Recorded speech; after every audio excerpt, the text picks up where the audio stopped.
let me know whenever you're ready to place an order. Yes, I'm ready. Go ahead. I'll have 2 number 9s, a number 9 large, a number 6 with extra dip, a number 7, 2 number 45s, 1 with cheese, and a large soda. Have a good day. Thank you. Oh, shit.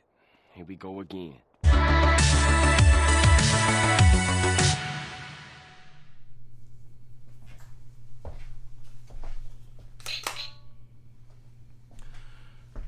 We've been teched. Kind of. Now, for those who are watching this video, you most likely have played these games before. With, pretty much everyone I know has played these games, with a couple of exceptions. Chris, Frankie, I'm talking to you guys. Go fuck yourself. You just a bitch. So, with this collection, you kind of know what you're going to get, but I'm going to talk about more detail of what is with this collection. Now, my video is primarily talking only on San Andreas, as that's the only one that's on Game Pass right now. But I can only imagine that what we see here is also present in the other 2 games. This isn't more so a review of the game in terms of how great the game is. The game is, 20 years old by now, almost 20 years old, which is why this collection is out. If I had to rate San Andreas as a game, it's an easy 10 out of 10. I can get into that another time. But I don't think this game or this collection is as much as a disaster as others do think out there.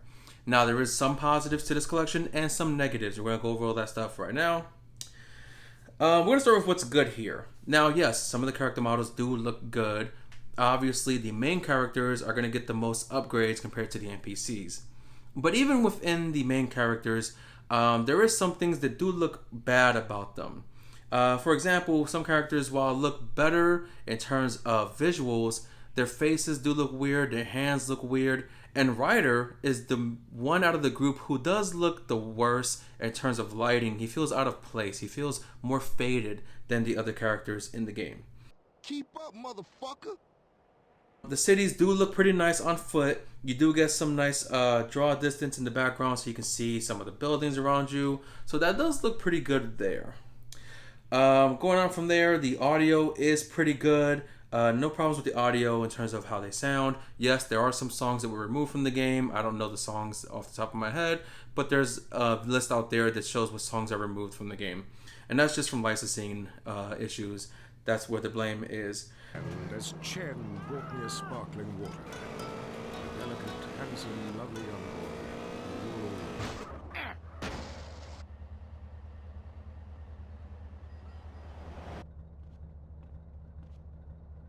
Ballers! Drive by! Incoming! Oh! My car! We gotta get back to the hood, man. It's too crazy around here. Grab a bike and pedal. Either you ain't forgotten that. Follow my lead. Despite the game looking pretty good, yes, there is some issues with some draw distance here and there, some late pop-ins. I did have some characters randomly falling from the sky or items randomly falling down. So there is that part as well. There is an updated weapon wheel and radio wheel from GTA 5 here, so that's pretty good. It works pretty great. Driving has been updated with using the triggers to accelerate and brake, but there is some weirdness to it that I'll go over in a bit. And most of the time, the controls are pretty good. There is some issues with controls. I'll save that for what's bad. Other than that, what is good here is you do get the cheat codes. Pretty much all cheat codes are present, but you do lose your achievements or the ability to earn achievements until you disable the cheats by reloading your save file. I personally don't approve of that. You know, these old games, these classic GTA games, were like the pinnacle of cheat codes, and I think that it make the game more fun, more enjoyable, and it shouldn't disable the achievements. But luckily there is a autosave feature here, so if you do die and you want the achievements to come back, just load up your autosave. It pretty much saves after every mission you do, so you are safe there.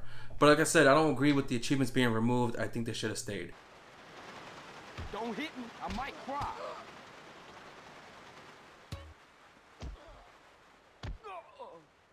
Now, a couple more positives as well. Like I said, the game sounds great. The game visually does look good.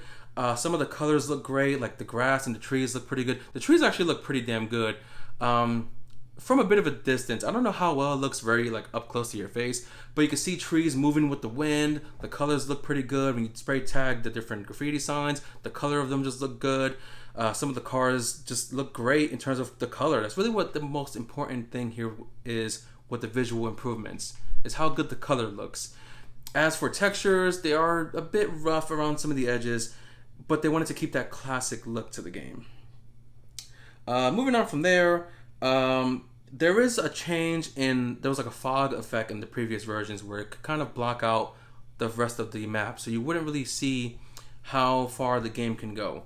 Here, when you're flying in the air, you can see the entire map, and it does feel a bit smaller than I remember. You kind of lose that illusion that the world is bigger than it really is.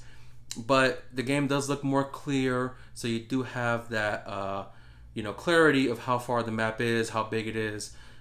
So now I can fully believe that this map isn't as big as we thought it was back in the day.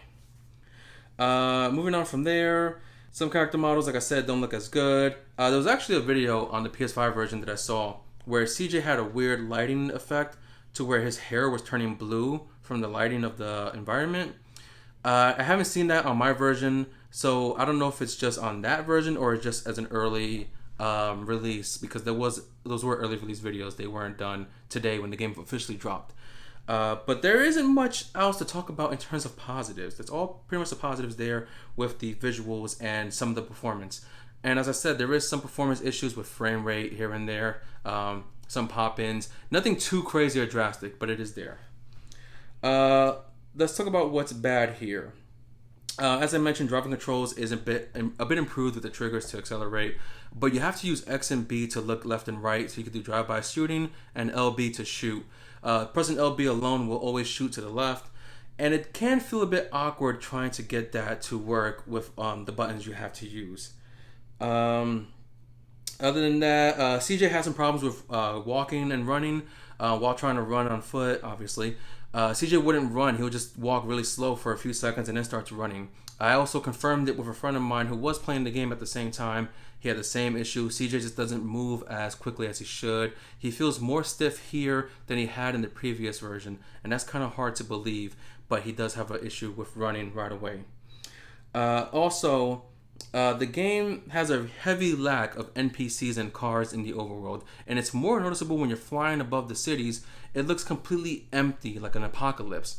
It also looks like an apocalypse when it's a sunset and the sky is red. It looks like Satan is going to come down to fuck everyone up.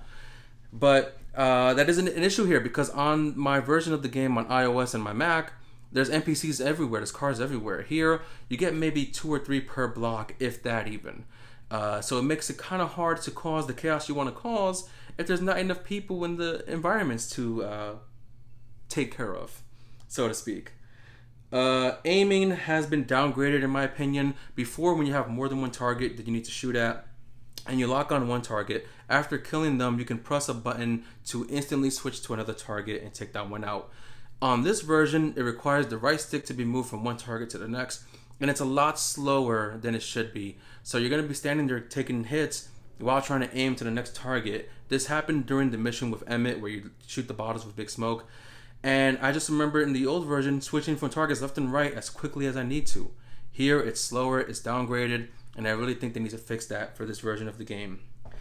The game also does feel a bit easier this time. I was doing the mission where Big Smoke has his big order at the drive-thru. I'll have 2 number 9s. And when you follow the ballers to have your team take them out, it takes a few blocks to get the car damaged enough to explode, most likely closer to Grove Street. But here, it happened almost instantly. It didn't even take a full block for me to defeat the ballers. And I didn't even shoot at them, as far as I remember. It was just Ryder and Sweet who took them out. I'm out of here, CJ. Hit it, go, go, go. Hit the gas, yo, I keep thinking. Why you ain't blasting, Smoke? Stuck in your motherfucking mouth. Let's go. I ain't stuffing it like balls. It's going in my ear. I killed her asshole. Shit, this is pretty sad. You do lose co-op mode in this game, so no more co-op. That's a bit of a bummer. Even though co-op was very basic, it could have been improved here with online support. So you and a friend from another place can play co-op together and just cause mayhem and damage. It's gone here from what I'm told. No co-op mode. Yeah, you right. So you and Ryder gonna handle your business. Look like it's up to us then. Let's go, bitch. So honestly, it's not all bad. You know, a lot of people are making it seem like it's one of the worst things ever. It's really not. You know, you're still gonna have fun here. You know what fun the game is gonna provide, as well as the frustration from some of the missions that you may have struggled with. But like I said, the game does feel a bit easier, so those missions may be easier as well. But you know what fun you're gonna have here, especially with better visuals. It's kind of like playing the same game, having that nostalgia with a facelift type of thing. You know, better visuals, better. It's better to look at essentially, but you're still gonna have the nostalgia there. There's still a good number of songs that you remember from the previous versions there. The main point here that people are really upset about is Rockstar, given what they have in terms of their earnings, their revenue, and what they're worth. You know, people just feel like Rockstar has kind of forgotten who they were as a developer. A friend actually reminded me of how many great creative IPs they used to have, such as Bully, Max Payne, Manhunt, Midnight Club. They did The Warriors, which was one of my favorite games of all time. And now it's all about GTA Online this and GTA Online that. I got with them motherfuckers, though. Sold them niggas who's gangster. Ryder, nigga.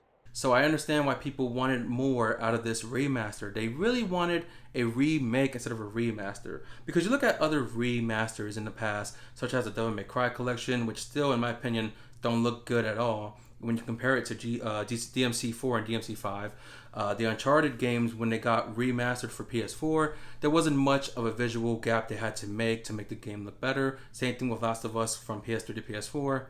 And you look at all these other remakes that companies are doing, Resident Evil 2, you got the Tony Hawk games, you got the Spyro collection, the Crash Bandicoot collection, and it feels like, honestly, what Rockstar should have done here with this collection is follow the same train that all these other companies were on who are doing the full remakes and not a remaster.